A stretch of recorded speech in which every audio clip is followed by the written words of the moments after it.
You know, back in the early 90s, it was a joke when you'd get Arkansided with your arms, legs, head cut off, and they'd say it was a suicide. Or shot off the road, you know, hundreds of bullets in the car. Wow, they just came in here with another insane headline. This is up on Infowars.com. Arkansas town seeks to ban free speech, formation of groups. I remember hearing about this a few days ago and couldn't confirm it, but here it is, local Fox 16. We're going to play that coming up later.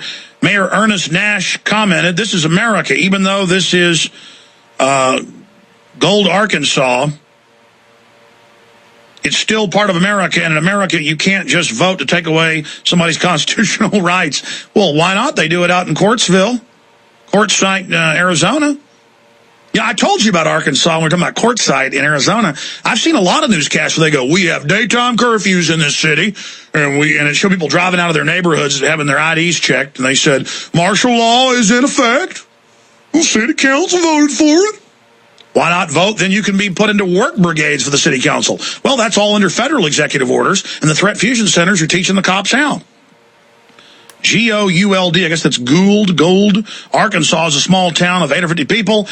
In the city council has its ways. Those 850 people will be barred from gathering together to discuss city matters without approval from the city government. Well, why not? Bill Clinton started it, Bush expanded it, and Obama cemented it. That you want to demonstrate against him, you got to get a permit. And of course, they deny him most of the time. And then you're off at a free speech zone miles away where nobody can see you. And then a lot of times the riot police just show up and go ahead and rubber bullet you for good measure.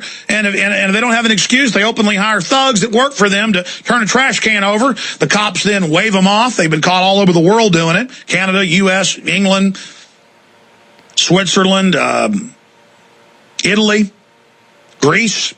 And then they rubber bullet the crowd with women with baby strollers. This is how tyranny's done.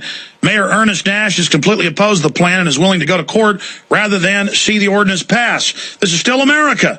You can't vote and violate people's constitutional rights, he said. Last Monday, the city voted to ban groups from gathering or forming without city approval. Ha ha, boy, that's freedom.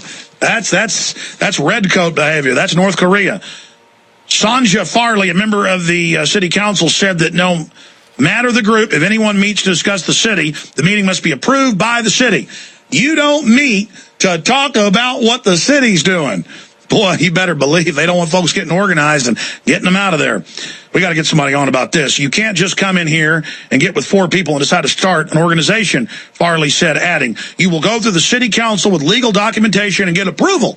You want to start a group of bird watchers." She said any group. You want to start a group for pro-Second Amendment. You want to start a group exposing illegal immigration. You want to start a group for illegal immigration. You want to start a group that's for land rights. You want to start a group to get them a city council member kicked out in the next election. You don't do that. You don't pack your school children in Chicago. You don't pack your children's school lunches. You can't be trusted. They said parents can't be trusted. You can't have a garden without approval in your yard. The TSA is going to stick their hands down your pants. This is Agenda 21. Everywhere, the feds are coming in and getting city councils to do test cases. This is not isolated. These reports are coming out every day now. Let me tell you, that's a town to go to. That's a town to go to. I mean, I'm tempted to drive up there and get out with my bullhorn and call on people to meet me from all over that region, all over the Ozarks, and to call to form a group for the First Amendment in that town and see if they arrest me.